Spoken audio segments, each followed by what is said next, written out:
do this. Let's talk some desistance. All right, right on. And that's great. So thanks, Joe. Thanks so much. And how do I pronounce your name? Is it Arvidson? You nailed it. Arvidson. Yep. It's nice, nice. So today is just a little different here on the Prison of Promise podcast because I have Joe here who is a podcaster. And the thing that really made me want to get Joe on here is to talk about recidivism. And because Joe, if I'm not mistaken, that's one of your areas of expertise, recidivism and what is the word I'm looking for? Desistance. Desistance. Yeah, I don't know why I was having just such a brain freeze in that moment. No worries, Craig. Yeah, it's a newer term, so in that respect, it's sort of symbolic that and it's not just you; it's a lot of policymakers and practitioners who should really know about, as you just alluded to, this concept of what we refer to as desistance from Yeah. crime, rather, or essentially that process of exiting a life of crime. Hmm. Absolutely. And I'm really curious to know what made you want to, or how did you come to become a specialist in recidivism and desistance and reduction of crime versus, say, a crime fighter or something like that? Great question, Dr. Waleed. Great question. So my background is in probation and parole, community corrections. I have been in a probation and parole capacity for about 34 years. Started my career down in the Florida Department of Corrections way back in 1988 as like I said, a probation officer. I eventually got more interested in the training side of things, and I was looking to shake up my career. So I went down that rabbit hole and learned everything I could about the principles of risk, need, and responsivity, which if your listeners are in a corrections field, they should know about R&R, as we call it, the risk, need, responsivity framework, which is really the standard operating procedure for correctional agencies, Craig, really all over the world.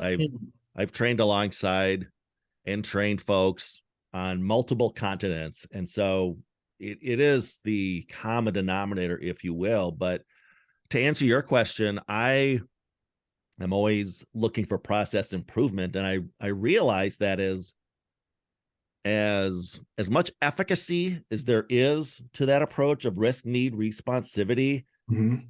we're still not getting great results or great effect sizes. I mean, it's the most impactful model that we can have, but I just felt we owe this so much more to our stakeholders, whether those are the clients or the community victims, even practitioners who are putting their blood, sweat, and tears into this. So we'll talk more about this, of course, Craig, but the short version is we were focusing as a vocation so much on those reasons why individuals such as yourself, for example, who I know you have lived experiences, we Absolutely. focused so much on why individuals enter into a life of crime with the assumption that, okay, if we address those variables uh, that tell us why folks entered into a life of crime, we will see reductions in recidivism, Mhm. which we will. Mhm. But when the desistance researchers started publishing their work, it was discovered, we talked to people like Craig Waleed who have been crime free now for many, many years. And we discovered that those factors as to why individuals exit a life of crime are not necessarily the same as to why people exit a life of crime. So we really do need to take a full court press, if you will, and examine both of those things to attain a much more holistic approach at harm reduction and helping the clients we serve. Yeah. So let's dive into that then, in an abbreviated version, if we could, but, what are the reasons that people exit crime? Let's start there because that's our focus, desistance, Mm-hmm. recidivism reduction, I guess, for that matter. But why do people exit crime? Yeah, and I'll try to distill this down for your listeners, Craig. People who know me know I can get real nerdy and wonky, and I don't want to turn people off by doing that. So I'm going to talk about this in general themes. And there's currently, and I need to give credit where credit is due. This comes from a lot of the work of Dr. Fergus McNeil, who's over in Scotland, who is really a game changer when it comes to desistance research. And there's currently about 4 different theories to answer your question as to why people exit crime. The first theory is simply that of what they call maturation, or I'm sure you've heard of this notion of aging out. Yeah. Eventually, everybody, even the high-risk clientels, with a few notable exceptions, but most individuals will eventually age out of crime. If we do nothing as professionals, most justice-involved individuals will desist. And when I get pushback on this from practitioners, Craig, particularly those who work in a custodial setting, I'll challenge them and I'll say, well, guys, if you don't believe me, because not surprisingly, we tend to get a little cynical in corrections, go look at the pods you work in. Go look at the wings. You know, how many 50 and 60-year-old inmates are you housing right now? Or if you're in a community setting, how many 50 and 60-year-olds are you supervising? I mean, it's anecdotal, but it's true. People will eventually age out of crime if we do nothing. Now, the trick with desistance theory is, okay, what can we do as professionals to accelerate that finish line, if you will? And if you would, real quick, for our listeners, define what desistance is, because though you and I know, maybe some folks listening don't know. Yeah, thank you. I got a little ahead of my skis there. Again, when we talk about desistance, it's really desisting from crime, but that actually opens up a lot of other questions as to how we're really defining that. So let me take these two concepts and I'll circle back to where I was going with maturation theory and just give some broad definitions. When we talk about primary desistance, that is defined as behavior. So recidivism, basically, which has been the traditional metric that we use in corrections and criminal justice. Are people reoffending? Are they reoffending within a year or within other time frame? And most folks, I think, are familiar with that term, recidivism rates or reoffending rates. So the first definition, Craig, of recidivism is simply behavioral. Are they still recidivating? But what I like about desistance rather is it goes deeper than that. When we talk about secondary desistance, we're talking about identity. You could have somebody not committing crimes anymore because they might just be too old or incapacitated or for some other reasons are unable to commit crimes, but they still root for the bad guy in the theater. They still have negative thoughts towards the system and towards law enforcement and the courts. They're still that blankety blank, if you know what I'm saying. Yeah. So they still have that identity. So when we talk about people who have attained secondary desistance, their identity has shifted from one of shot caller, hustler, pimp, gangster to one of father, husband, valued employee, citizen, community member. And you can see the subtle difference there between, well, Craig's not offending, Craig hasn't been arrested in a year, versus Craig sees someone totally different now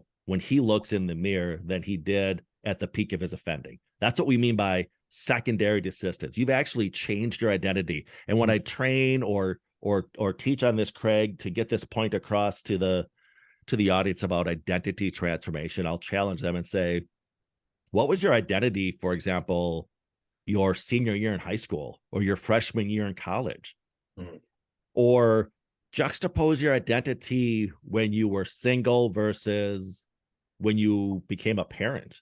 And when people see themselves as a parent, then it's easy to see, well, this kind of relates to behavior too. So if you really want to get at more primary desistance, work on that identity. And then the third level of how we define desistance, tertiary desistance, is really all about relationships. And essentially, have you been accepted back into the community? So again, if we want to recap, we can have primary desistance. Someone's not committing crimes. Right. Then we can have secondary desistance, where not only are they not behaving criminally, but they identify differently. They see themselves as a different individual. But when we attain tertiary desistance, it's you're now welcome back into society as a pro-social member of society. We're not going to shun you via housing restrictions or employment restrictions, or even view you as an other, if we will. You've been accepted back into the fold, and that's tertiary desistance. So to answer your question, that's what drew me to it. Was our current operating system, at least here in the United States, is at best we're going for that first level. We're going for behavioral.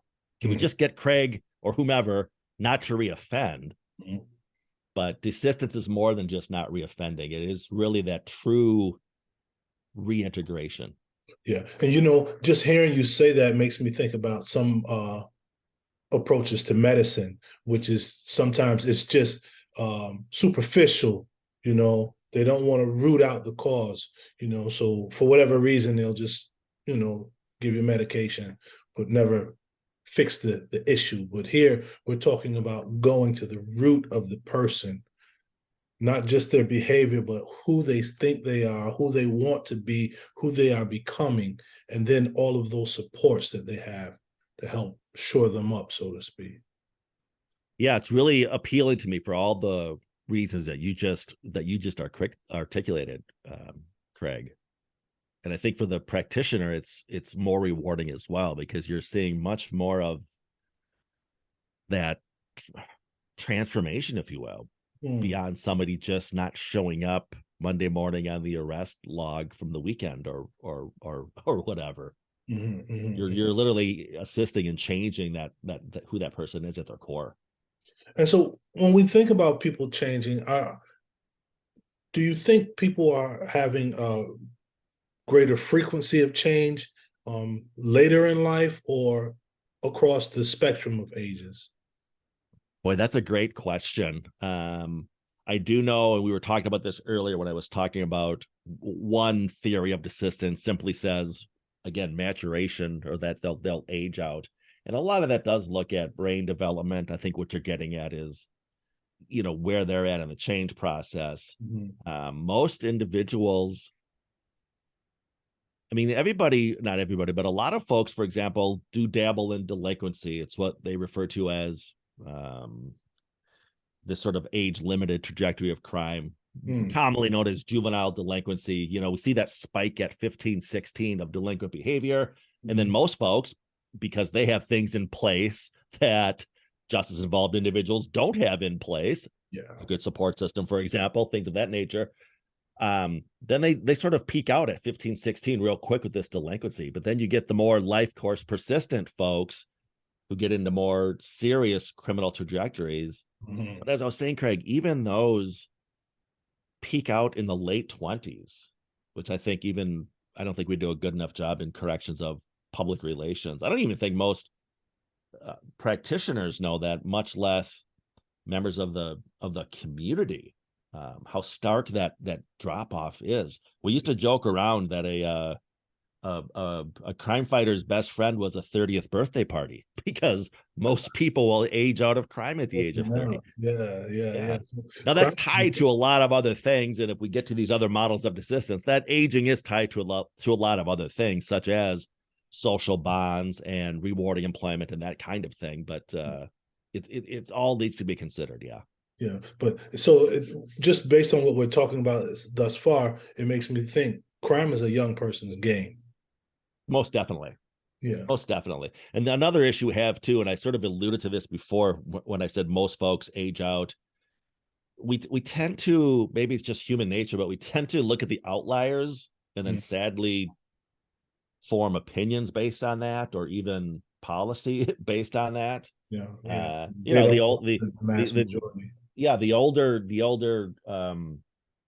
older offender who, again, just draws the attention. But again, that's not the norm. That's really not the norm. Yeah.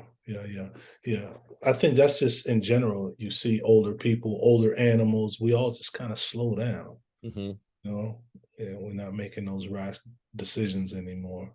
Right. But then you get I don't know if you remember who Whitey Bulger is. Yeah. He was the FBI's most wanted, and he was picked up after how many years on the run was it, I Craig, in forget, San but quite a Diego? long time though.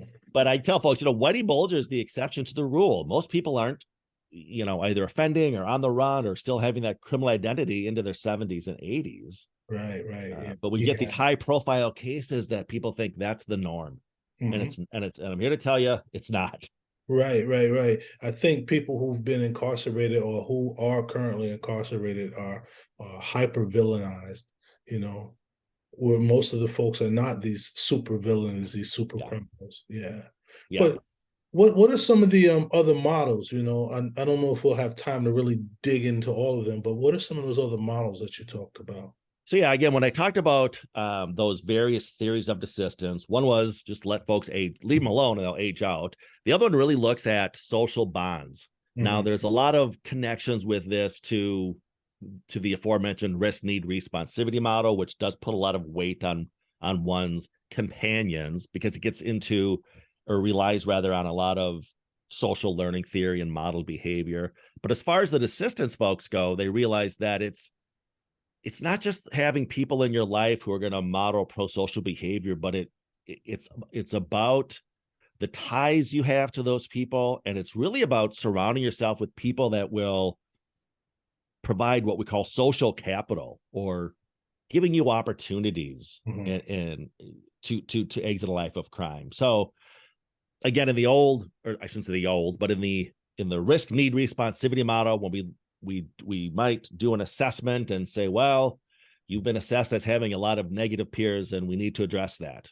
Well, a lot of folks might just sort of play whack-a-mole and say, these are your gangster friends you can't hang out with anymore, but they don't replace it with anything. Right. You got to replace Or if it. they do replace it with somebody, let's say we do another risk assessment within a year and we say, oh, you're scoring much better now in the area of companions because you've surrounded yourself with people who might not have criminal records, might not be involved in the criminal justice system. So technically they would be assessed or scored as positive. But what social capital is about is, again, surrounding that individual with folks who are going to afford them off ramps out of criminality, whether Mhm. that's in employment or if they're struggling with substance abuse.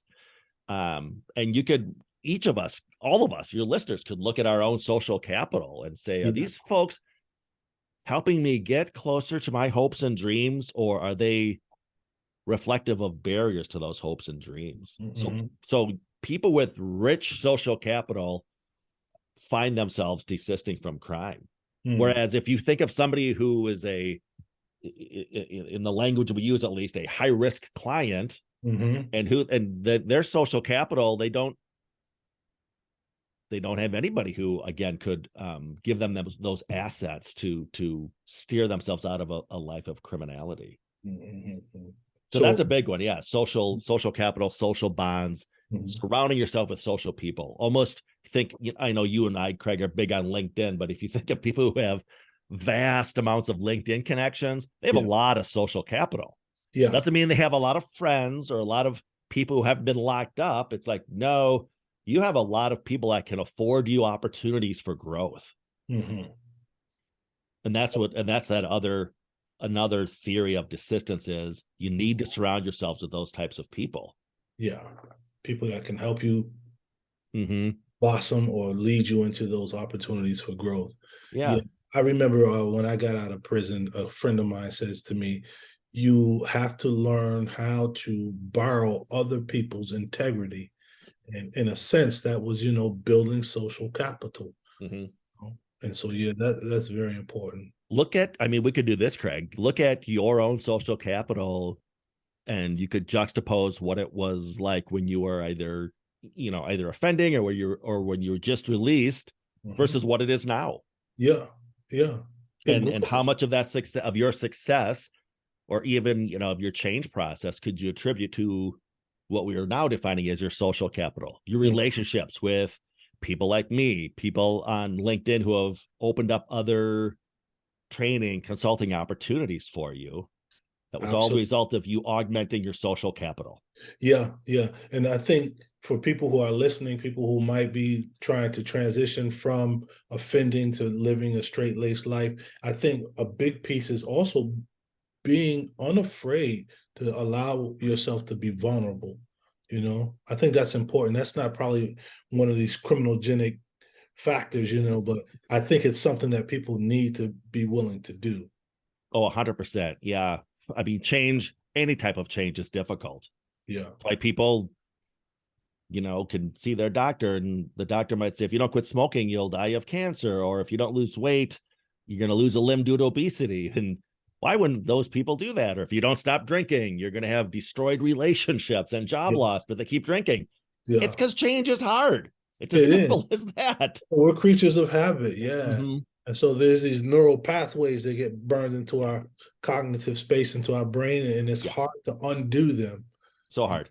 Yeah, yeah, yeah. Yeah. Yeah, I'm glad you brought up the neural pathways. I've been dabbling a little bit in neurocriminology and learning about the brain science, if you will. But those pathways, you're right. The more I just like to use analogies, and I think of a field, a shortcut with a pathway, and that pathway might have been to addiction or criminality, or it might have been to making your bed every morning. But Yeah, those familiar pathways are the ones that we're more comfortable with, and it's hard to plow those new pathways, which in this absolutely. sense we're talking about, again, different cognitions. But yeah, change is hard. It Change makes is me hard. think about even more literal when we think about shortcuts. I remember as a kid, there being shortcuts through someone's backyard or whatever, and then they put up a fence, and then so people try to jump the fence or tear the fence down because they don't want to change, But eventually, once the barrier stands, the pathway grows, and then you forget that that pathway was ever there.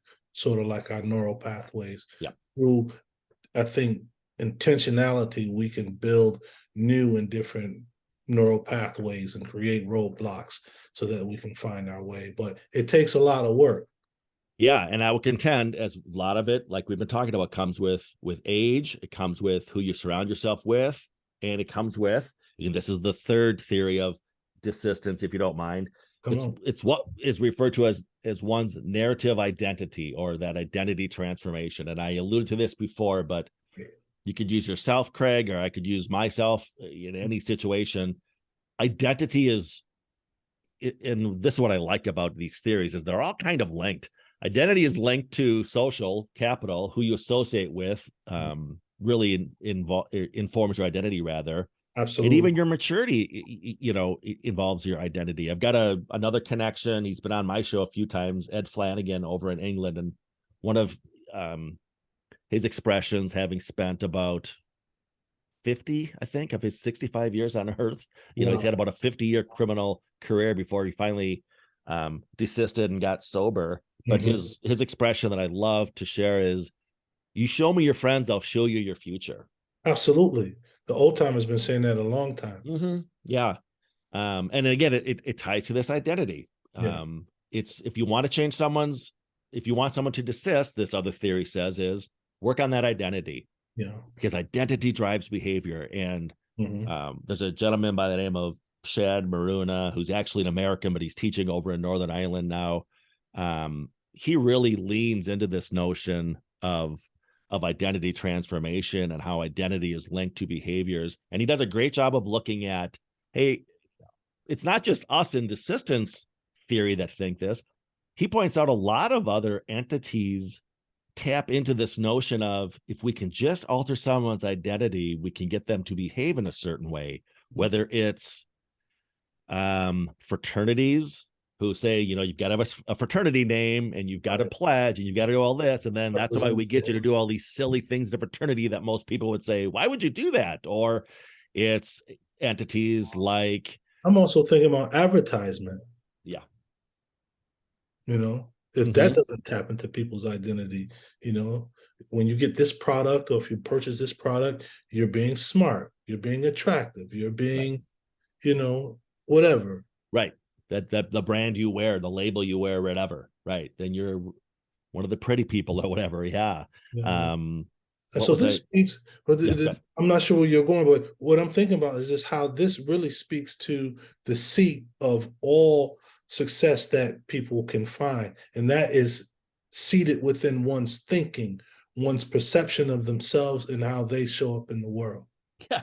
And that's what I love about this topic, Craig, is yes, we're talking about it within a criminal justice, criminology setting, but to your point, these are commonly held, beliefs. A lot of this you see in other things, whether it's, as you're referring to, sort of this idea of self-actualization, believe in your dreams, it's all true. We just have never really applied it to Mhm. reintegration before. Yeah. And and I think in part maybe we haven't applied this to reintegration because of all of the other barriers that a large percentage of people returning to the community are facing, that all of the energy or effort has been in trying to remove or reduce the barriers.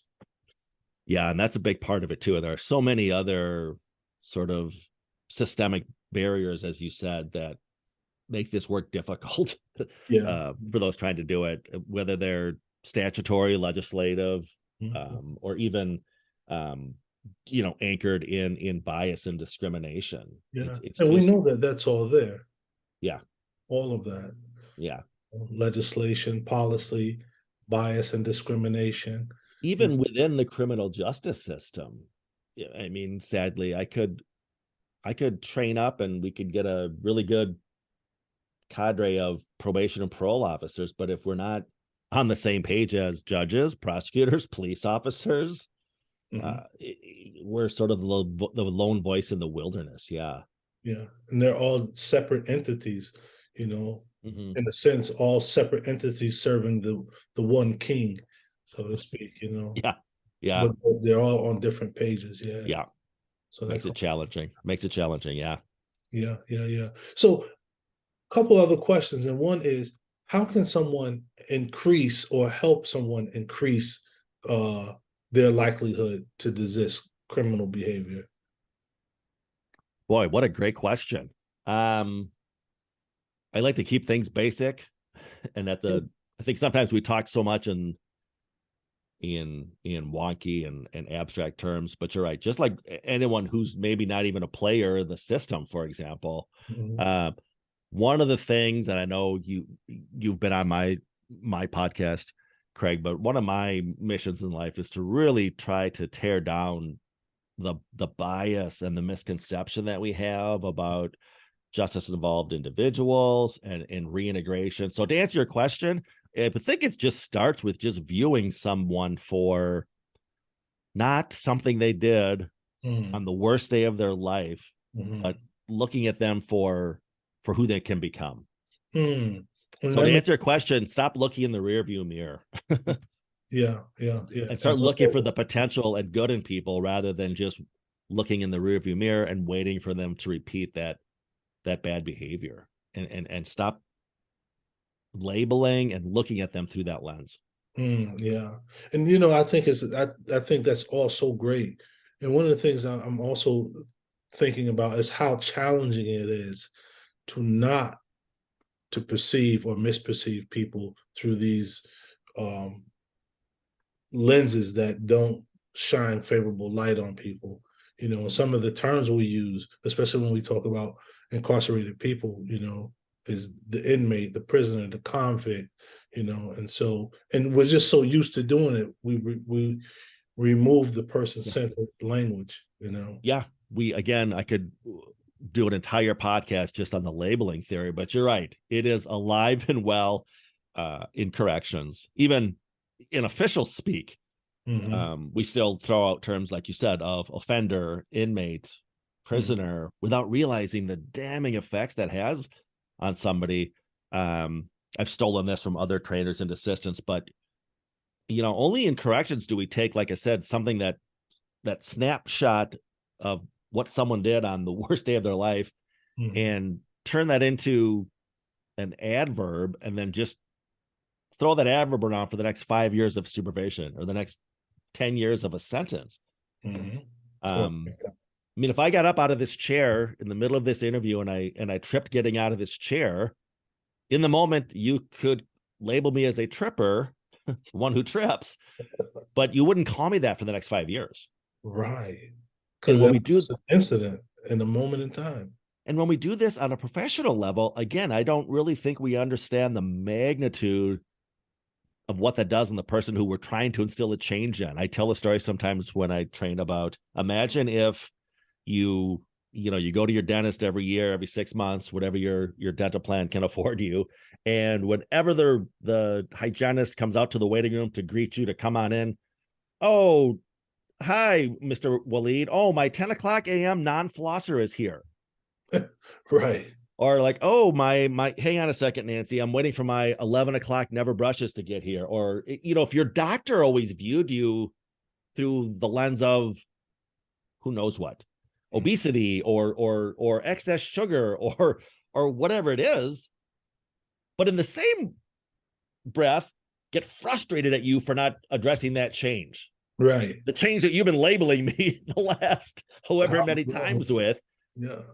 And again, I would challenge practitioners to stop looking beyond, they read that criminal complaint or that narrative of, on such and such a date, such and such a car was stolen, blah, blah, blah. Okay, that's my 10:30 appointments here. Right. Instead of Mr. Jones is here. And where does Mr. Jones want to be in 5 years when he's crime free? Absolutely. What are your hopes and dreams, Mr. Jones? And why don't I just start referring to you as future good father, future sober neighbor, future small business owner, whatever. Because we all want the same things, and that's security and safety. Mm-hmm. And that's food, housing, clothing, all that security and safety. Yeah. You Yeah, that's true. And that really gets into another sort of the kissing cousin, if you will, of desistance theory, known as the good lives model. But it's what you just said, Craig. We all have these certain things in life that we want: success in work, success in play, healthy relationships. But some folks just struggle because they don't have the social skills to attain those things in a pro-social manner. So their quest to attain those things comes out sideways and results in criminality. But it's really all about, I just wanted these good things in life, the satisfaction and these other sort of assets in life. Yeah. Yeah. That makes sense too. And sometimes I think also what may play a part in that is perhaps just coming from, I guess what you pretty much alluded to is coming from a background of depravity, so that could be, physical depravity of, housing, food, clothes, but also emotional and psychological depravity, where the people who are responsible for raising you don't have the faculties or the tools to help you become a healthy individual. Yeah, exactly. I think, and this is also an answer to your earlier question about just sort of what can the average person do. I'd like to learn from other areas, other jurisdictions. I've been blessed to be involved in some overseas training as of late. But one thing I picked up from my European colleagues, when they train over there, they put much more emphasis on perspective taking from the practitioner, to the client, to understand their plight, if you will, rather than just, you're a number with a risk score, and these are the areas that your risk assessment says you're risky in. It's just, Craig, what was it like growing up in your house? Craig, tell me about your experiences in school. And that simple act of perspective taking. I know when we train on, I train in what we refer to as motivational interviewing, and a big piece of that is, and of a lot of the other things we do is really anchored in empathy. But I've noticed, at times at least, some folks who get into corrections and get into criminal justice system, that empathy sort of comes off as a little bit too touchy-feely. So I've reframed that, learning from my European friends, of like, okay, let's just try perspective taking. And then it's like, oh, okay, now I can relate to that person a lot more. That that's an easier sell if I Words sell it matter. if I sell it like that. Yeah. Yeah. And it's the same thing. Empathy, Mm-hmm. perspective taking. Yeah. Yeah. Words matter. Titles matter. Labels matter. Mm-hmm. And at the end of the day, I think it's really important to do this work until we don't have a job, you know. But I Good. think that's never going to be, because there's always going to be haves and have-nots, you know. So the have-nots are going to always want something, or they're not going to be treated right.